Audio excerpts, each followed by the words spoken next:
We are live now.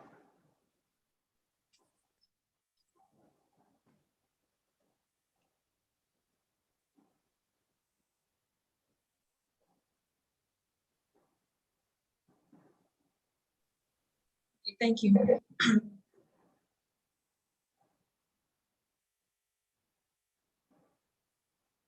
We are live now. Are you ready to start? Yes. Okay. Thank you. Hello, lovely viewers. Good evening. Welcome once again to another section of Talk on STEM Careers. I am Veronica Kofi, and a member of the Team Leadership Entrepreneur and Development Foundation. I'll be your host for this section. Today, we bring to you a marvelous woman making an extraordinary impact in West Africa. And she's going to take us through her career journey and achievements to encourage and motivate us on our career path. So don't waste much time. Let us jump right into this one. I'm very excited and honored to welcome today's guest, who is in the person of Rebecca Odametey, and she prefers to be called Becky or Rebecca, which I find it very difficult saying. Becky, please, you are welcome on our session today. Thank you, Veronica. First of all, I would like you to give us a brief introduction about yourself, who you are, where you come from, and what you do, for the benefit of our audience listening to you tonight.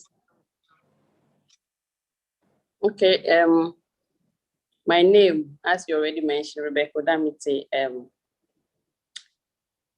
I'm the third of 5 children born to Mr. and Mrs. Odametey. I come from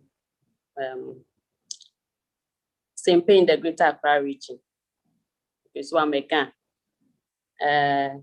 Currently, I'm the maintenance supervisor for Schlumberger Well Construction, and I overlook West Africa, which is Ghana, Ivory Coast, Mauritania, Senegal, and Equatorial Guinea and Cameroon. So that is about me. Thank you very much, Becky.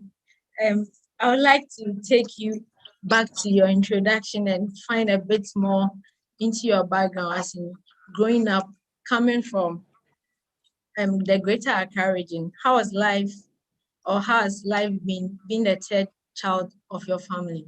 How's the journey like? Did you always have it easy like the normal people, or you had some up and down growing up? The journey, I would say, has been okay. My parents tried to the best of their ability to ensure that we did not lack much as we grew up. I didn't grow up in the Greater Accra region, actually. My father was a civil servant, so we roamed a bit. We roamed a bit from the Eastern region, Upper East region, Central region, and then finally back home in Accra. Oh. So the journey has been okay. Family-wise, pretty much okay. I wouldn't say my family is well-to-do, but just my parents tried so much to ensure that all of us are well taken care of, and then we could at least go to school. Thank you, Becky. Listening to you, I want to also find out, was there anyone in the family with the engineering background that actually motivated you? Actually, where did you find the motivation to enter into college and reading even engineering? There was nobody in my family with engineering background, actually. My father was like I told you, he started as a teacher and then later on in life, a civil servant. My mother was a trader. So basically there was nobody in the family. But then in my basic school, I was good with mathematics, English, technical drawing, and technical skills. So when it came to selecting the school and the course that I wanted to pursue, my dad and my teachers encouraged me to pursue science, general science in the secondary school, now the senior high school. So that is how it began. And then in the secondary school, I attended Ghana secondary school, now Ghana senior high school, actually. So from senior Ghana, I went on to the Cape Coast Polytechnic. Electrical engineering, because I realized my foundation in maths was good. And I mean, it's something that's right from the secondary school I had been nurturing to do. I wanted to do engineering. I had options of maybe diverting into accountancy or some other subject, but after a few questions, even though I didn't have anybody with a solid background, I would say, okay, this is how it is. After talking with a couple of people, then I now decided to do electronics engineering. Oh, that has been quite a journey. Mentioning you going to Cape Coast Technical University now, that was then Cape Coast Polytechnic. I know that place very well, and the engineering field, you can see a lot of male around, but I don't know how it was during your time being a female in their midst. Can you describe the journey as a female electronic engineer in the midst of guys? What kept you going and how were you even relating with them? For me, it was okay. I mean, there were only 4 ladies in a class of about 102. Only 4 ladies. 4 ladies in a class of about 102. I did not see any, like, it wasn't so different for me. It wasn't because for my senior high school, I think the majority in the class were males. And then here, I mean, we all went to the school with one objective, to pursue this and come out successful. So it wasn't much of a challenge, actually. It wasn't much. It's just that every time if there are some things you want to talk about, it's only 2, 3 other women that you can talk with. But besides that, everything was okay. Thank you, madam. Viewers out there watching us, we are welcoming you all once again to Teen Leadership Foundation. And you can find us on Facebook. You can find us on LinkedIn. You can find us also on YouTube. We also have a website you can visit. Please do well to follow, like, and then subscribe to our channels. We'll move now into our discussion. And I want to ask you, you mentioned that you could have done accountant, but after electronic and electrical engineering, why didn't you go further into any discipline, but you decided to choose different course as your master's? Hello, Becky, are you there? So I'm here. Can you hear me? Yes, please. Okay. So the engineering project management came later on, just later on. I started this in 2018. So immediately after school, my focus was to be employed. I completed my national service and wanted to gain employment right away, so that maybe later on, after making some money, I will go on and upgrade myself. Okay, so I actually got admission a number of times for the electronics engineering at Tech, a couple of times, but at that time I was assigned to a stimulation vessel, like the company I work in now. I was in the vessel, so the vessel was not stable. We kind of sailed to other African countries where our services were needed. So it wasn't, anytime they gave me the admission, the campus was always there. And I was on a 4-4 rotation, so it wasn't easy for me to actually go. I didn't want to leave, stop working entirely and be, like I told you, my family is not like a rich family. So I didn't want to, at least I wanted to contribute to the family, right? The well-being of the younger ones and also to live well. So leaving school entirely, leaving the work entirely to go back to school was not something I considered at the time. So I could not honor the admission that was given to me at Tech to pursue it. So I kept looking for options. Of course, I wanted to upgrade myself. I wanted to go. I kept looking for options. I got some University of South Africa, but it's still a distance program. Sometimes when it is time for exam, we will do all your assignments, and at the end of the year, exam, and then you are in another country. Because like I am on shift, the job is there, and then you cannot even make the exams. And I kept registering, and I said, okay, no, wait. I have to look for something that works for me. So I think it was in 2017, I heard about the Coventry program at the GTUC, Ghana Technology University College. So that was when I went through the programs they had. And by then, I think I was already moving from where I started as a technician. I had already moved to a senior, like a lead electronics person in my workplace.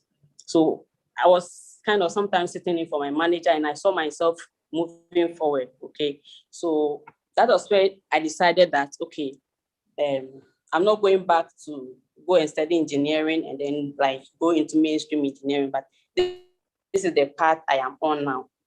So I'm just preparing myself for management, okay? Because everything that we're doing at the time, we realized that we're just managing small projects that we're carrying out. So I needed a course that will help me to be more organized, that will help me propel me higher. That is why I chose engineering project management as master's program. Thank you very much, Becky. I can see where you find yourself actually propel the course that you chose for your master's. But one thing I've been wondering about is after HND with Ghana's education, I know you need to have a degree before you go into master's. Please, how did you skip right from the HND to the master's? Was there some certificates that you used included to get into the master's? How did you actually manage to just jump that stage to master's? Okay, like I said, I had been working for a while, right? I've been working for a number of years before I applied for the master's program. So for the Coventry program was said that the admission criteria was either you have a first degree, you're a first degree holder, or HND degree holder with a number of working experience, a number of years of working experience. So that is what got me. In addition to my working as HND, I had worked like, I think 9 years at the time. So based on that, I got the admission. Thank you very much. It's not like skipping as in skipping, but yeah, because I have actually been wondering, because that's how the system is in Ghana. After, if you have a degree, I know you can go right into the master's, but people who complete HND, usually I find them doing the degree. Yeah. Thank you. Viewers out there, once again, today we are talking with another wonderful speaker in the person of Rebecca Odametey. And I don't know if you are writing down something, but if you haven't, please get a pen and a paper, take some notes. if you are in a position that you can't get a pen and a paper, please try and take something home and learn something new, because it's getting more interesting. I'll move a bit from your education and then dive into the professions more. Please, I would like to know, when we say electrical or electronic engineer, what it means. I mean, who is an electrical or an electronic engineer?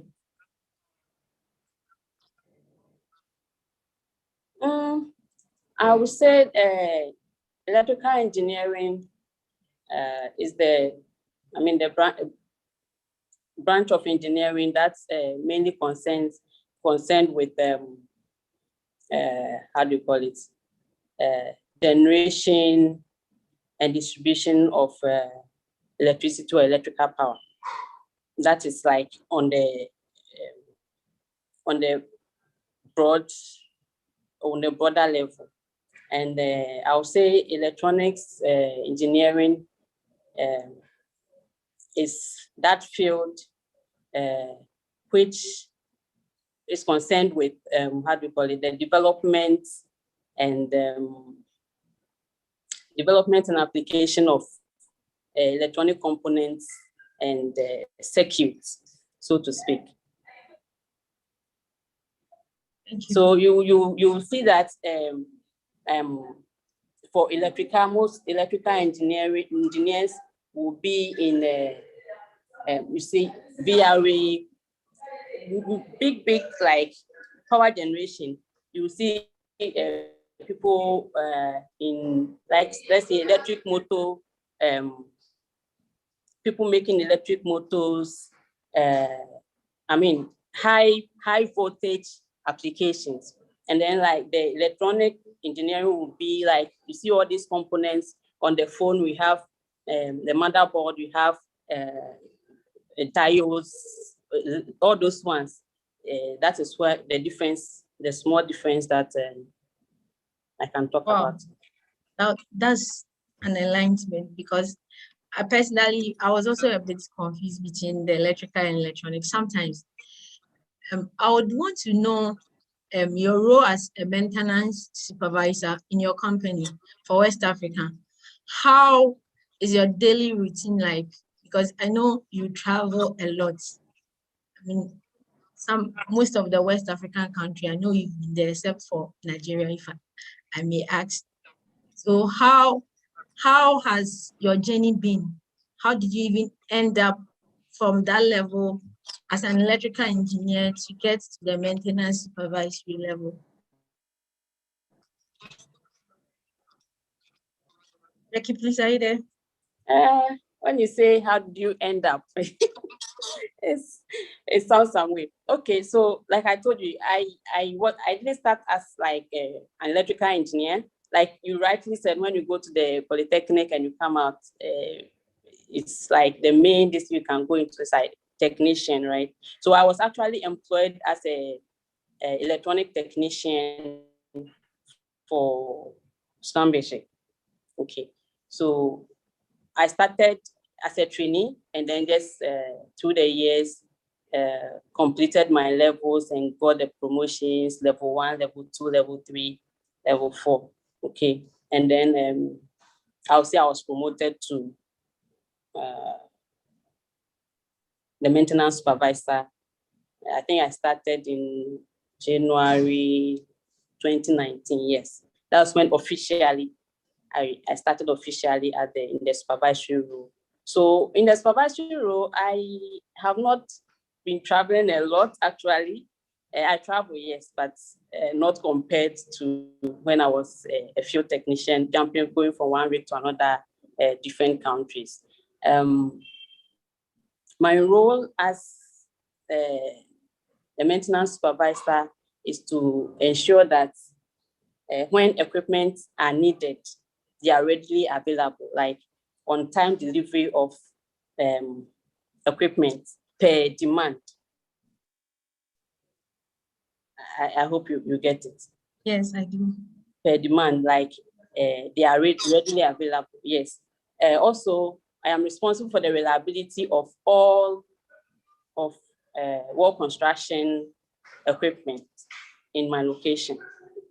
When I say I'm responsible, it doesn't mean that I am the one that is doing all the maintenance job. No, I have a team under me that's carry out the job, but I am responsible for them. If anything goes wrong, I am responsible for them. If it's right, I mean,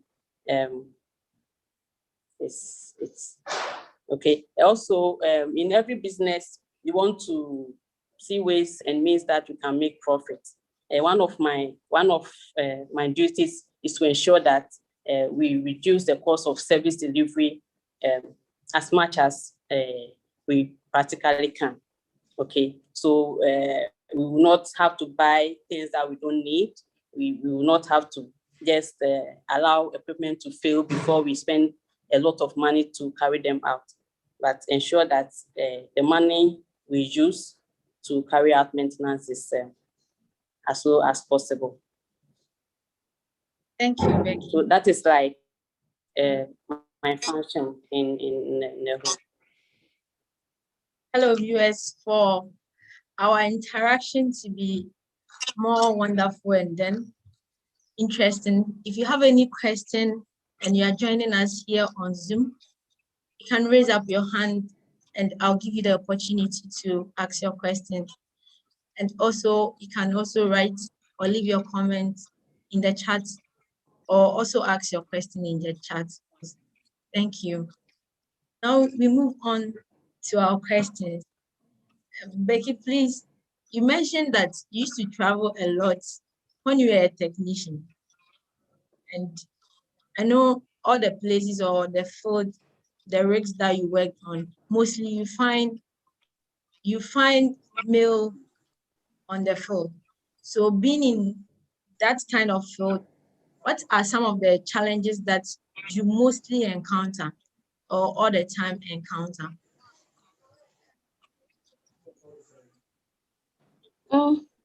I'll say when I started my career, that would be when I saw most challenges in the area of when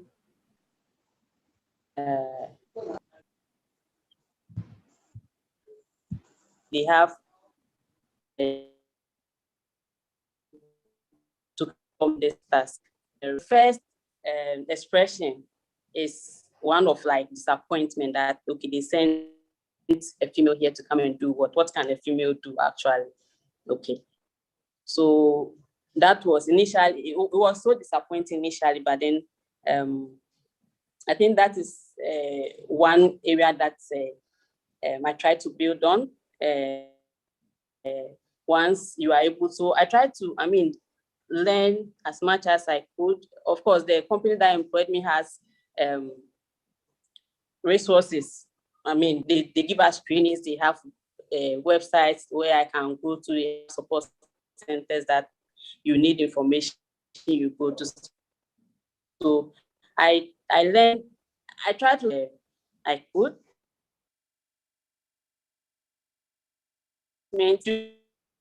For which I was called is resolved. They come, it's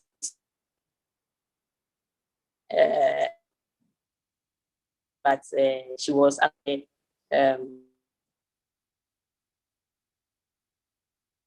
I think there would be sometimes when you go offshore, because the conditions are not always favorable. Like I said, we are just a few women in the industry. So there have been times that I've had to share cabins, as in sleeping place with males. Okay, there was one time I went to one rig, a 4-man room. There was no space. I was like the only woman on the rig at the time. They couldn't give a whole 4-man room to only me. So I had to share the room with 3 other guys. So those are some of the inconveniences that we face from time to time. Thank you, Becky. I know there are a lot of people watching us today, and most of them on the platform today are men. As you are listening to the challenges that women in the field are actually facing. Please, I'm trying to plead on you all that you help the women on the field with these challenges so that we can all work together to achieve the goals that we've set for ourselves. Please, there's a hand up and I'll give opportunity to Mau Kwesi. Please, you can come in and ask your question or meet yourself.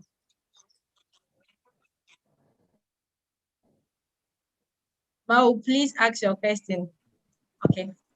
Okay, good evening. Well, I want to find out with her supervisory role at the Well Division.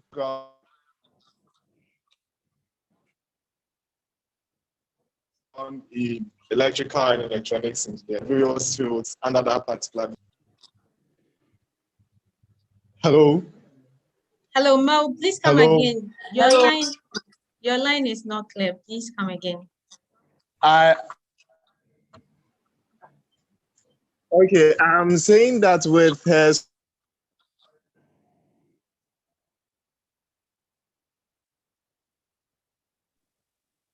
supervisory and with a background able to supervise all the various. Hello. Hello. Am I able to supervise everybody in my area? Is that what you're asking? Oh, please, you can do us a favor by typing your question in the chat box. Can you please ask your question in the chat box for us? Okay. Sure. Thank you. I'll read it out once you do that for me. Becky, please, he's going to ask the question in the chat box for us. So we'll continue with our discussion. And please, if you have any question, you can also leave it in the chat box for us to continue our discussion smoothly. I think he's trying to ask something related to your supervisory role. So you get the question once you type. Moving on with the question, I would want to ask a question. I think this is a bit personal, but I want to find out, is it interesting, like your career path, has it been interesting moving from a technician to supervisory role? Has it been interesting, or sometimes you regret that shouldn't have moved from a point to this point? I just want No, I have not regretted one bit. I have not regretted one bit. So it's been interesting. The whole journey has been interesting. Like I said, sometimes there were challenges, right, that we had to deal with. But the fact that we were able to sail through, the fact that I was able to sail through all those challenges, overcame them, built my confidence. I mean, every time it's kind of working with something new, okay? We meet different types of equipment, different challenges, different issues, the installation sometimes you have to do. It's been quite a ride, but I've enjoyed it. Thank you, Becky. I've enjoyed the most part. Thank you, Becky. He just typed his question. He's saying that with your background in electrical and electronic engineering, how are you able to supervise all various sections in your division? That was the question he was trying to ask. Thank you. Okay, I earlier on said that, I started as a maintenance technician myself, okay. My division is still concerning the maintenance aspect of the well construction equipment, a range of equipment. So we have electronics, we have mechanical. Recently, we have other inspections that we have to do. And the training that Schlumberger gives when we join, we have, like I said, we have different levels. As a trainee, I had the level of training requirements, schools that Schlumberger has schools. We attend school 4 weeks, 6 weeks, 8 weeks. To teach you about all this one. So even though my background is electronics, I have also gained on-the-job training, classroom training from this company that I work in. And let me say, becoming a maintenance supervisor, or like just progressing in the company, is not just by years, the number of years you've spent. That is not how our grading system is. We have modules to do. We have on-the-job assignments that we have to do. And then, like, as you work, Veronica, where you are now, sometimes you might think that nobody sees what you are doing, but all eyes on you, okay? So I go on a job, maybe multi-million-dollar job. I go on a job as, I used to go as a technician, and then they will come back with like 40-40, no issues, job performed flawlessly, okay? Everybody is seeing, the whole world is seeing. We are working, we are progressing. So I think it's based on the job that I have done, how I have proved myself, and how I have related to my fellow, my colleagues, that has brought me to this level. And I'm able to manage the whole place because I have like basic, even though I don't have an in-depth training or understanding of mechanical, did I say understanding? Like, I don't have the qualification, like to see mechanical engineering. I have the overall, like, I don't know how to put it there. We have the basic training, and then we have attended, I have been given, how do you call it? Some managerial trainings, okay? And then this course that engineering project management that I did has also helped me a lot. It's really, really helped me a lot. It's not about if you are leading, because we have a CEO, right? The CEO of Schlumberger International. He doesn't know all, he's not an expert in all of the areas, but it's how he's able to manage and the human relations that he has that will help build the company. So I think that is how I am able to do it. Thank you very much. Mo, I hope your question has been. Just as we are on this topic, I want to follow up with a question. I think I read something about you on the internet, on a paper that, or an interview that you had, and I saw something like, sometimes some people don't want to comply with some of the instructions, especially the guys or the male on the field. How, when that incident or when those things happen, how do you take it? I mean, how do you handle it? I don't think that came out right. Maybe, I don't know if that is not how, like, people don't want to comply. But I just generally, sometimes this is human relations, okay? Human relations, some are stubborn at some point. Some might also feel like, okay, I should have been here. This is better off. But I think on that scale, that is very minor. I don't even see a lot of that. So it's just trying to relate well to the people that I work with, is trying to have a good interpersonal relationship with everyone. And then, I mean, everybody understands their job, okay? So sometimes it's just that sometimes we have to go extra. Sometimes somebody has worked when it gets to that point that we have to do extra, maybe someone might be reluctant or something. That is when maybe you can do a bit of talking, persuading, or okay. So I've not seen like the very, I wouldn't say rascal, because that person might be putting their own job on the line. Okay, so it just, there's sometimes I think the human relationship, just that somebody wants to maybe show you small or something, but overall we are able to manage it because of the little training we've had and the personal relationship that I have with my colleagues. Like, thank you, Becky.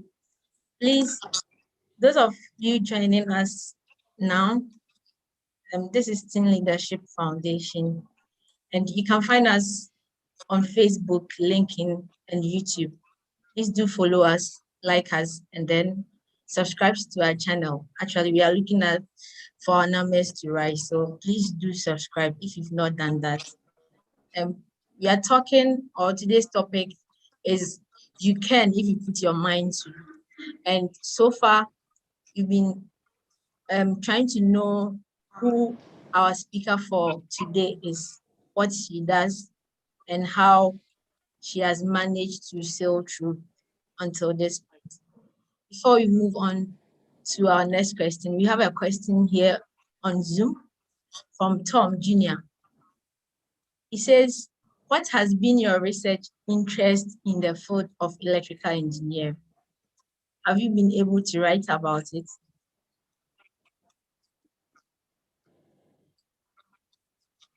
Okay, please, did you hear me? no, I have not. Yes, yeah, I have not written about it. Like I said, I am not engineering, so my job for the past 12 years, almost 12 years, has been with Schlumberger. So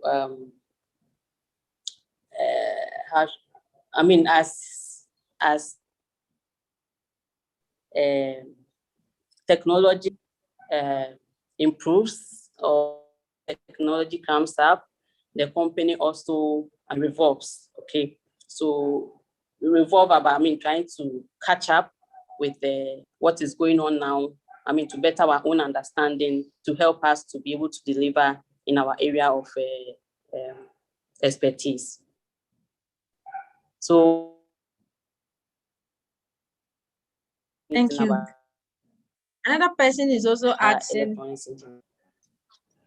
Okay, thank you. Another person is also asking, what measures has your company put in place to avoid well explosion? This is coming from Hornsby Kwesi. Said, what measures has your company put in place to avoid well explosion?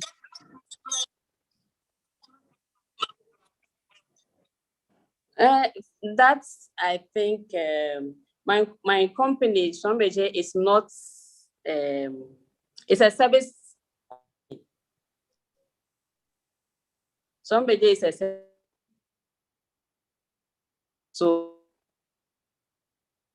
that question, hello.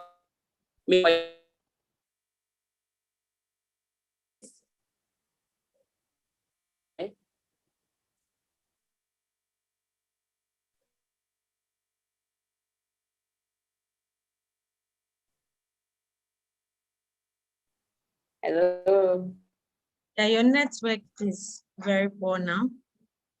If you can check it for us.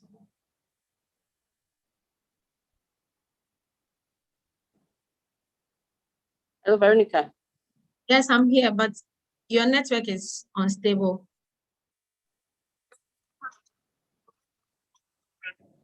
Why did you lose me? From the beginning.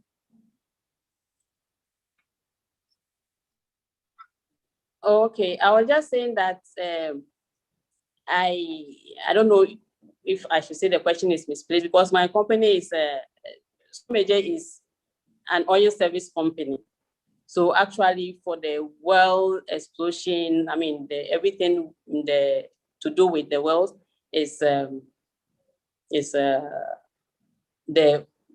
how do I say it? The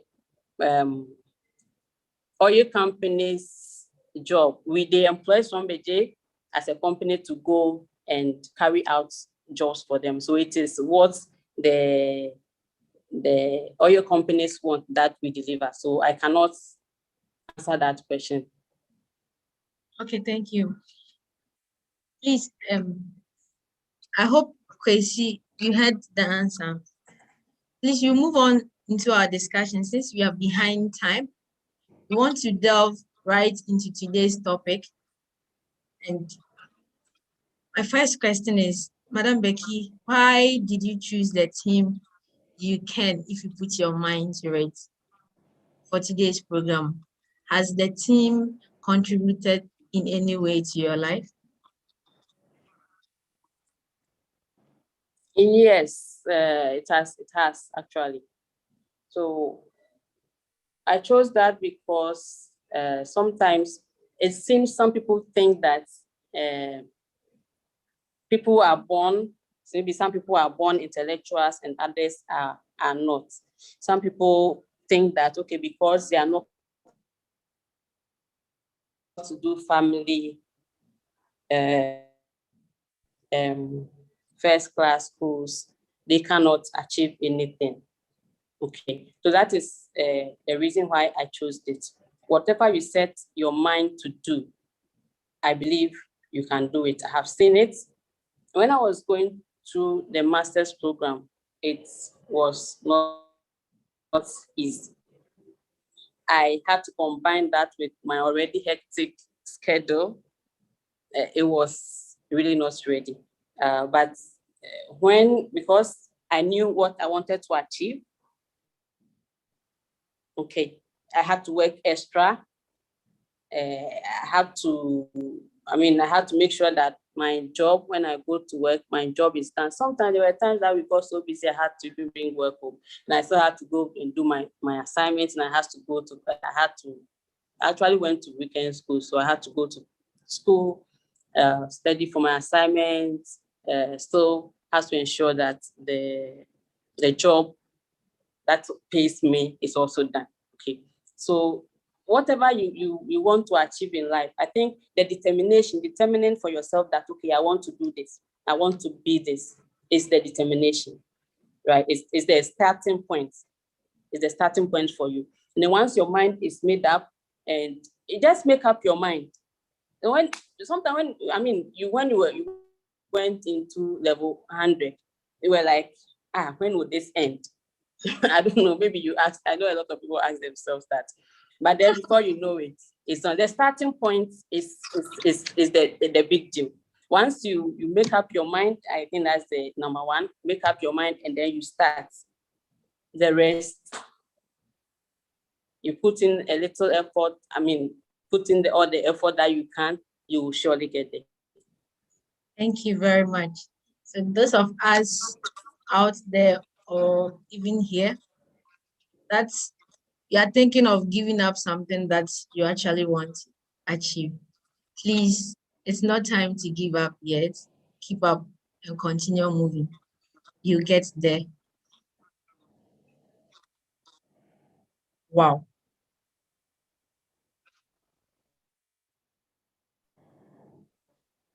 Hello, please, can you hear me? Yeah, I can hear you. Can you see me? Yes. I Okay. can hear you. Yeah, continue. I can't actually see anything on my machine, so. Continue talking. We can hear you. Okay. So my next question is that you keep mentioning about determination, and I think you've kept up with what you are doing.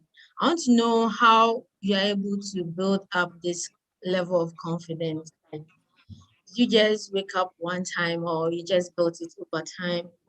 Did you just do it one day? How did you actually do it?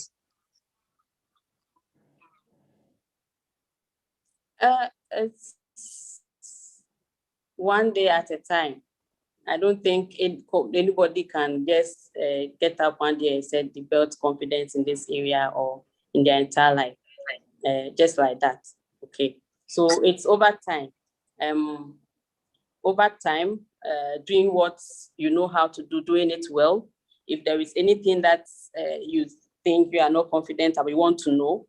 So if like, let's say, in your area of study or wherever you work, you want to, you just want to progress, you want to achieve, set a set target for yourself. The confidence is built. You will build the confidence by trying to achieve your objective one at a time, by trying to meet your how should I say, expectations one at a time.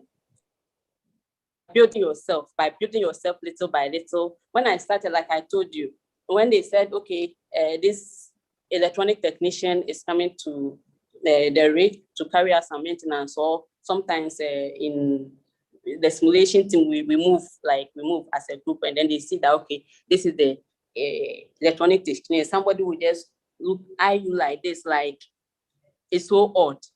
So how do you overcome that? Is by learning to do what you do and doing it well. So if let's say the first time that I went on a standalone job, I could not perform, and then there was a failure on my part, then maybe I would have lost my confidence entirely. For sure, at that time when I was going, I wasn't this confident, to tell you the truth. I was not this confident, okay? But by little doing what I know how to do and what I want, I knew where I wanted to be. So I tried to work hard and just close the barriers and just go step by step, until like to climb the ladder. So I think that is how, for me, that is how I built my confidence. And I think that is how a lot of people do too. Thank you very much. I think one thing I've taken from your submission is that you should learn to do what you do and do it very well, because confidence. Hello.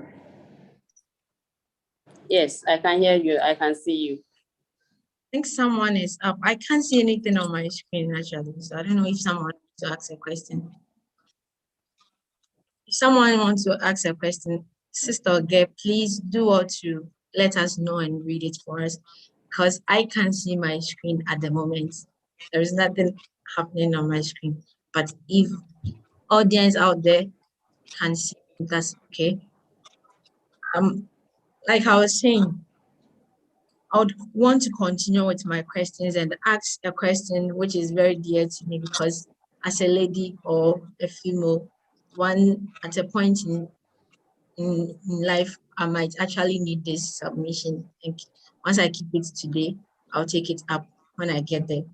How have you balanced your family life and other interests in your career path?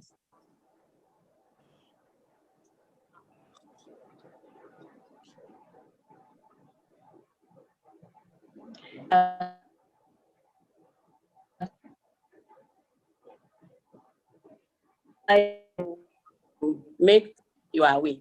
Okay, you miss all the interesting things going on with the family, societal gatherings, and the likes. So what I try to help with this is that anytime I am in the country, I try as much as possible to during holidays,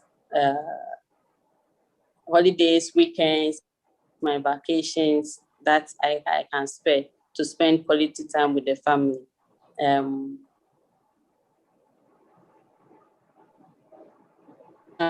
It's what it is, right? We have to do this, but then the family, for me, the family support is one of the biggest supports I have, and that is part of, I would say, my progress and my success too. this point. For sure, I'm not where I want to be yet, but I think I like where I am, where I'm going, and the family has played a role in this. So anytime we try to make time, I mean, it's not easy, but we try to make time. I try to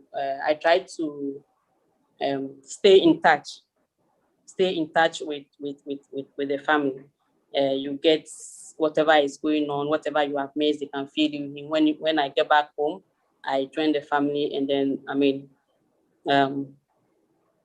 we just try to bond as much as possible for the time that I have. Thank you very much. Viewers, thank you for your time, and thank you for continuously staying here with us. This is Teen Leadership and Entrepreneur Development Foundation. And today on our talk on STEM careers, we have with us Rebecca Odametey, the Maintenance Supervisor of Schlumberger Well Construction in West Africa. And our focus or topic for today has been, you can if you put your mind to do it. I hope you've taken some notes or taken some key points out that you will put it in your bag and move out with. We want to move away a bit from today's topic as we are bringing our discussion to an end and delve into STEM in general. Becky, please, I want to ask, how is the rapid pace of technology affecting field and STEM in general? Your field and STEM in general? So the effect is that when, I mean, technology advances, I mean, it's the same advancement carries out. So maybe you may see that we have a certain program that we are running, a certain software that we are running. As technology advances, our side advances too. So from time to time, we have to make upgrades to our softwares, our electronic components. From time to time, we hear that the announcement that, okay, this set of parts have been phased out. So if we are buying anything for this equipment, these are the new set of spare parts that you have to buy. So this is like how it, in fact, once it changes, it's the company also software-wise, computer-wise. There have been times we have to change everything entirely on some of our rigs, and so that is how it's been. And I think with the advancements now, everything is like going high speed on the rise. Thank you very much. I don't know if that answers your question. Veronica, yes, can you hear me? I can, and you've answered the question. Whilst on that, I want to know what are the opportunities or career opportunity progression as an electrical or electronic engineer. What are the opportunity for career progression? That would depend on the. That would depend on the area that you are. So in the engineering sector, mechanical engineering, civil engineering, or there are several places that you can just find yourself, like in the oil and gas sector, in the energy sector in general, electricity, telecommunication, even in food production, agriculture. I mean, there's just a vast range of places that you can find yourself. And then once you find yourself, depending on the where you find yourself, like in my company, for instance, there is career progression. Like I told you, the entry point for most people here is like a trainee level. If it's an engineer, it's an engineer trainee, because the company is now going to train you to be able to carry out the jobs that you were employed for successfully. Then from that training, they have a set of modules that you have to do. I mean, classroom, learning that you have to sit and learn, on the job training that you, so by achieving those building blocks and by performing one by one, that is how you progress. And where I am now, I think in most companies too, it might be the same. Thank you. Whilst we are on STEM, we can never talk about STEM without talking about women in STEM. And so at this point, I would want to know, what do you think, or how do you think we can get more women into STEM field?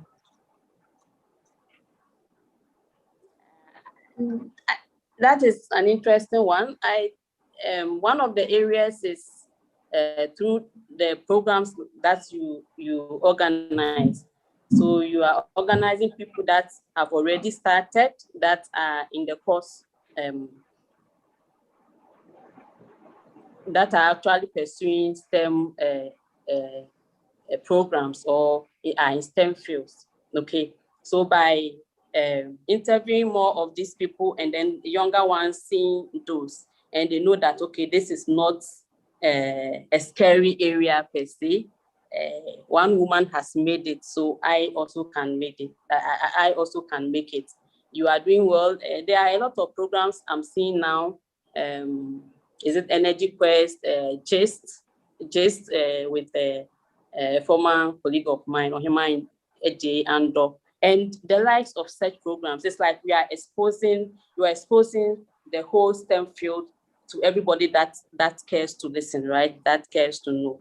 And then they will know that, okay, it's not a mystery, or it's not scary after all, that there are women that are already doing it, and they can also encourage themselves that, okay, I can do it. When I started, I did not have, like you asked me rightly, was there anyone to guide me? I did not have anybody with electrical engineering background. I did not know anybody with engineering background at all.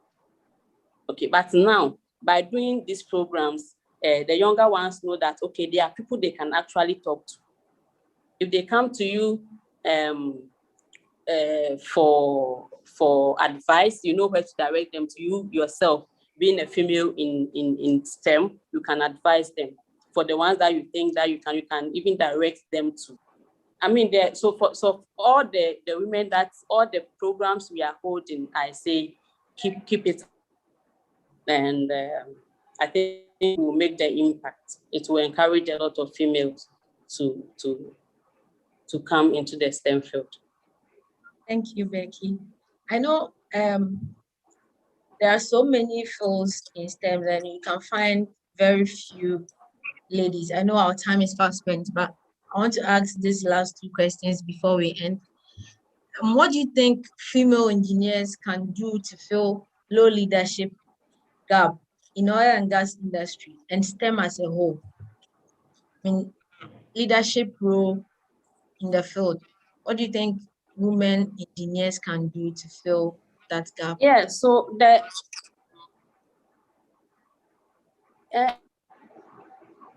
learning hard, trying to improve themselves at every stage they find themselves, is by building up their confidence, like we said earlier, building up their confidence little by little, because this energy is a high, should I say, capacity, high risk industry. So it's not, people are not, women are not getting into leadership position just because they are women. They are getting into those leadership positions because they earned it by working hard. Okay, they worked hard, they proved themselves. It's not like, okay, because I am the only woman in this side, then automatically they say, come and lead these people, come and become a manager, come and no. It is because the women worked hard, they proved themselves. They worked. I mean, like when I came here, there are male electronic technicians, there were male maintenance, how do you call it, mechanical technicians, and this position could go to either. It is just by proving yourself, doing your work well, okay, understanding what is expected of you, carrying it well. Sometimes you have to go to the extra mile by doing so, and then I mean, you have to earn it. You have to earn it. So for anybody that wants to progress in this area, you have to work hard. You have to study hard. You have to work hard and prove ourselves and build our confidence. Thank you. So we ladies or females out there in the field of STEM and engineering, we actually need to work hard and then prove a point or prove ourselves that yes, we can. Whilst you are in the field, in the oil and gas field, I cannot let you go without asking you that, how do you see the future of oil and gas affecting the world, especially in Ghana?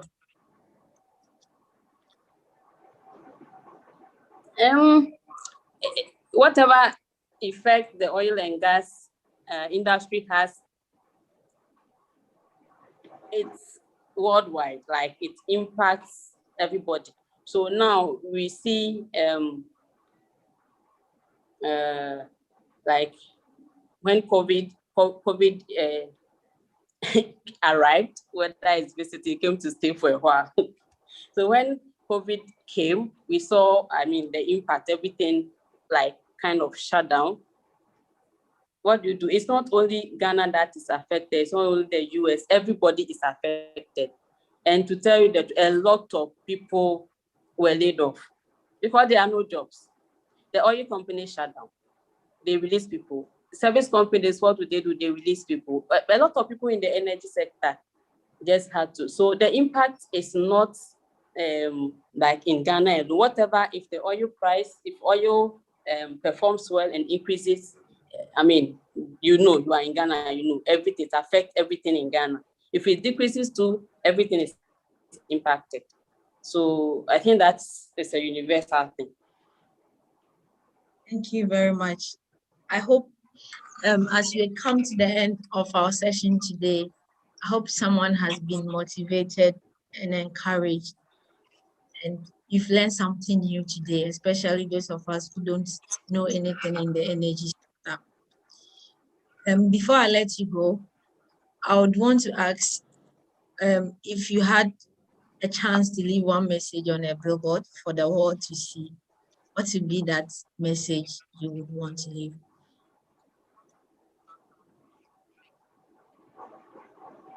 Yeah, I would say that nobody should belittle themselves. Don't belittle your beginnings. Don't belittle where you are coming from. I think that is important, but where you end up is the most important. And in the words of Stephen McCrane, he said, the master has had more failures than the beginner has ever tried. So if we say somebody is a master of something, we have people that are holding PhD, we have professors, we have people that are experts in their area, their field of study. The failures they've had, the person that wants to start, like this quote is saying, has not even it's not even compared to what we have even attempted to try. So it is very important. Don't say that you failed at one point in time, so I have given up. If you fail at this point, pick yourself up. If you fail at that point, pick yourself up, put yourself together and move on. Forge ahead, study the much you can. It's not, when we say study, it's not just going into the classroom. We learn from people every time. We learn from even situations around us, we learn. So it's not like, okay, I could not afford to enter the university, so that is the end of me.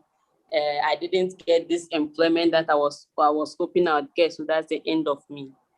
Let's just encourage ourselves and pull ourselves together and move on. If you fall, get up and move again. Thank you very much. If you fall, get up and move on.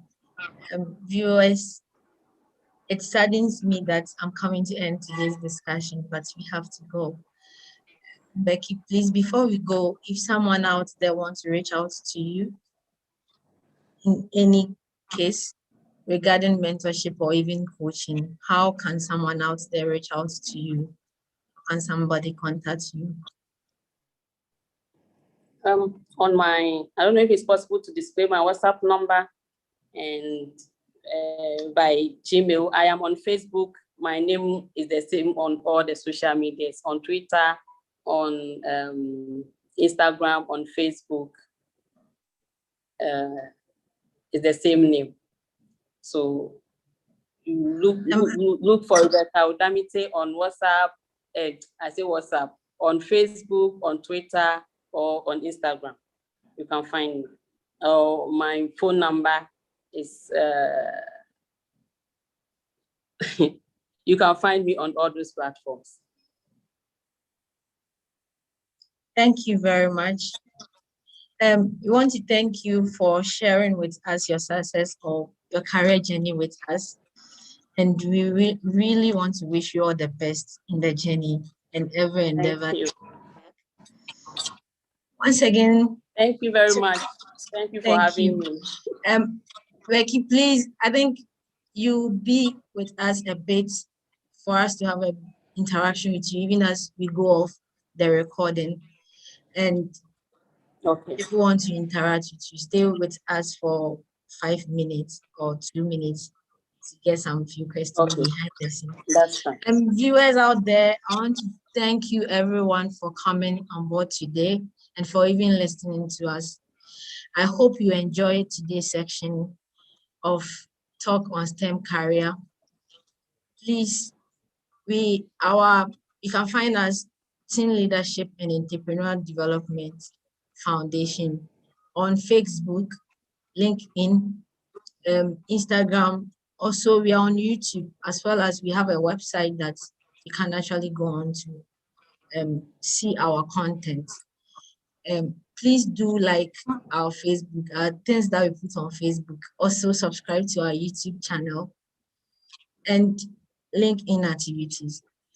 And until next time, please continue to engineer your own success.